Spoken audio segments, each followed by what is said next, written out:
nos ensina que Paulo caiu do cavalo. E quando ele caiu do cavalo, uma voz soou no ouvido de Paulo: duro é para ti recalcitar contra os meus aguilhões. A partir de hoje, que para tu me servir, tu irás sofrer.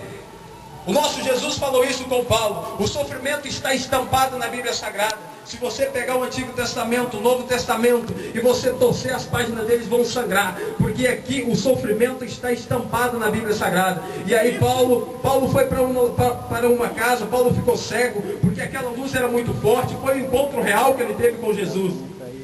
Mas quando ele chegou em um determinado lugar, ele começou a orar, começou a buscar a Deus. Pai, essa visão que o Senhor me passou é verdadeira, e eu mudei esse negócio, essas cartas aqui eu vou rasgar. E Paulo começou a influenciar alguém para servir ao Senhor. Deus usou um homem chamado Ananias. Ananias estava orando, Deus falou com ele: Ananias, vai à rua direita, que tem um homem que está lá orando, e eu já mostrei você para ele em revelação. E aí Ananias foi lá: mas Senhor, esse homem ele só queria matar. Mas a Bíblia está escrito: ele é um vaso para mim. Ele não é para o homem, ele não é para você, ele é para mim. Deus tem te levantado, meu querido, amados irmãos, para influenciar uma geração. Quando a gente fala de influenciar, você pensa que é simplesmente você ter boas amizades. Não. Quando Deus fala sobre influenciar uma geração, Ele está pedindo que você pague um preço alto. Quando eu começo a analisar a vida do nosso apóstolo Lucas, esse médico amado, esse homem que estudou nas melhores faculdades no Egito sobre ciência, ele era um médico dado à razão lógica. Mas Paulo, uma vez, ele sendo massacrado, sendo vilipendiado, lançaram ele de uma muralha, e Paulo caiu no chão. A minha Bíblia diz o seguinte, que Paulo fingiu de morto para de fato não morrer. E aí levou para uma casa, e nesta casa chamou o médico. E quem estava ali para dar o diagnóstico? O nosso irmão Lucas. E Lucas, chegando lá, olhou para aquele pequeno guerreiro de Cristo. Segundo o historiador Flávio José, ele diz o seguinte, que este homem não passava nada mais ou nada menos do que 1,5 metros. E ele olhou para ele tinha cicatriz, ele estava massacrado, e ele não poderia ser um soldado romano, porque naquela época, para ele ser um soldado romano, ele tinha que ter no mínimo 1,80 m.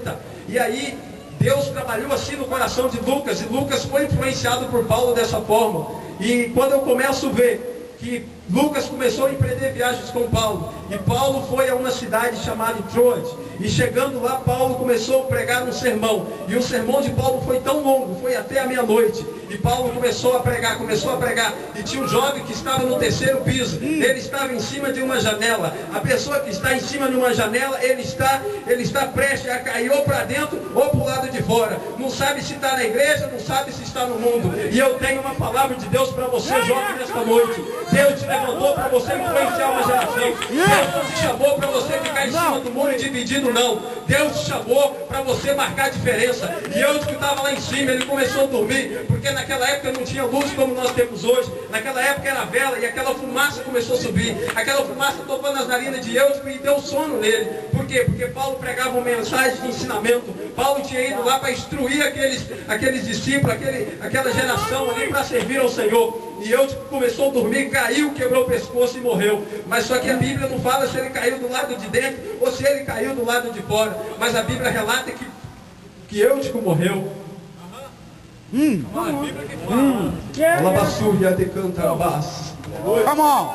E quando Eutico cai e morre, está lá o nosso médico amado, Lucas, estava a tirar cola com Paulo naquela noite. E ele foi lá, olhou, colocou a mão no rapaz, mexeu no pescoço. Paulo, a ciência que eu estudei no Egito, nas melhores faculdades, me permite dizer que esse jovem morreu, Paulo. Só que Paulo, ele era um homem preparado, ele andava com o médico que cuidava do corpo e com o médico que cuidava da alma. E quando ele olhou para aquele rapaz, ele falou: não, Lucas, eu não quero discutir com você sobre teologia, eu não quero discutir com você sobre ciência, mas o meu doutor, que mora aqui dentro de mim, permite dizer que esse rapaz não está morto, ele está dormindo. E aí Paulo colocou, não sei de que jeito, se ele colocou a mão ou se ele deitou em cima daquele rapaz, e ele começou a orar, e Jesus lá na eternidade, com o espírito de Eutico na mão, porque é ele que tem a chave da morte, olhou para ele e falou o seguinte: Eutico, volta lá para a terra, Eutico, porque Paulo está orando. E Eutico voltou, recebeu a cura, e naquele dia Lucas foi influenciado por Paulo. Naquele dia Está muito calor aqui. Naquele dia, Paulo foi influenciado. Melhor dizendo, Lucas foi influenciado por Paulo. E aí eu comecei a analisar, mas Senhor, mas teve mais homens? Teve sim.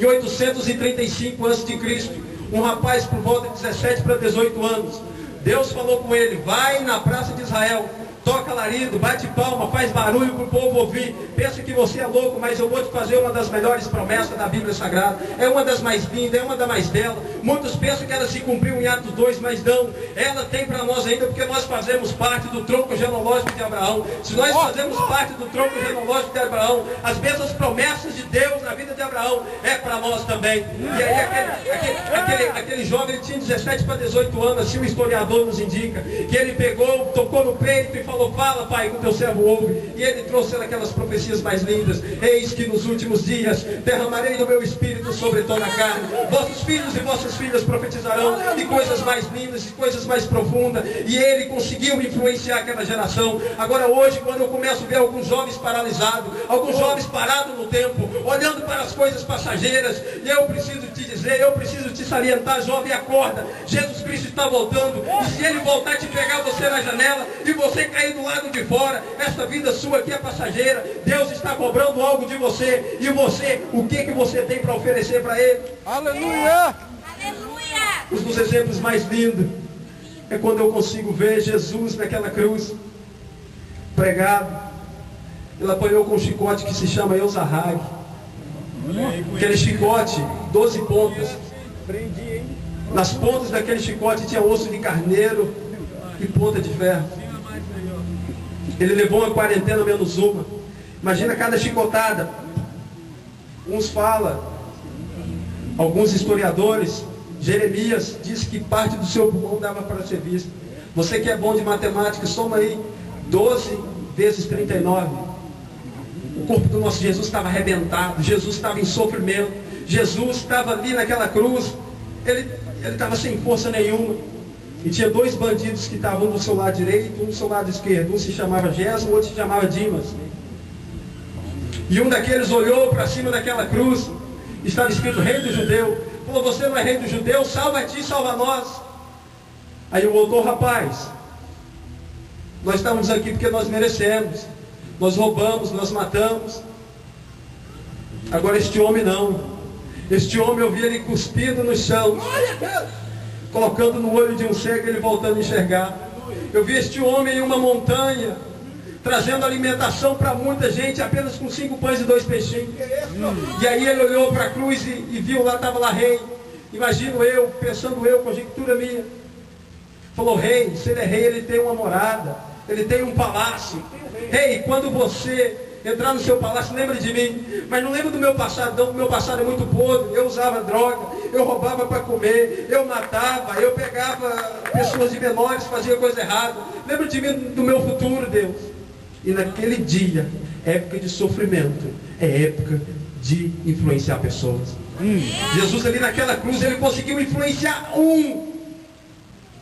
entrar na eternidade com ele. Aleluia! Muitas das vezes você está sofrendo, a pessoa chega em você para te dar alguma palavra de Deus, você não tem ação, você não tem reação nenhuma, você quer jogar culpa no teu irmão, você quer jogar culpa no outro. Mas é época de sofrimento, é época de você influenciar alguns jovens. Eu quero te convidar nesta noite, jovem. Você que está aqui dentro, foi Deus que te trouxe para esse lugar, não foi o homem. A tua vida é como se fosse uma arca de Noé. A tua vida tem a medida de Deus, essa arca tem a medida de Deus. Deus tem algo para te dar neste lugar ainda. A promessa de Deus não acabou na sua vida não, jovem. Deus tem muito mais para te dar. Obreiros, continua buscando que Deus vai nos honrar. Quantas das vezes eu estou aqui pagando o preço, e hoje chegou a minha vez, eu louvo a Deus por isso. E eu passei a entender que Deus é fiel. Muitas das vezes nós pensamos em estacionar. Já aconteceu comigo, isso é normal. Muitas vezes nós pensamos em desistir. Mas a palavra do Senhor nos dá força para caminhar mais 40 dias na presença dEle. Nós estamos em época de transição.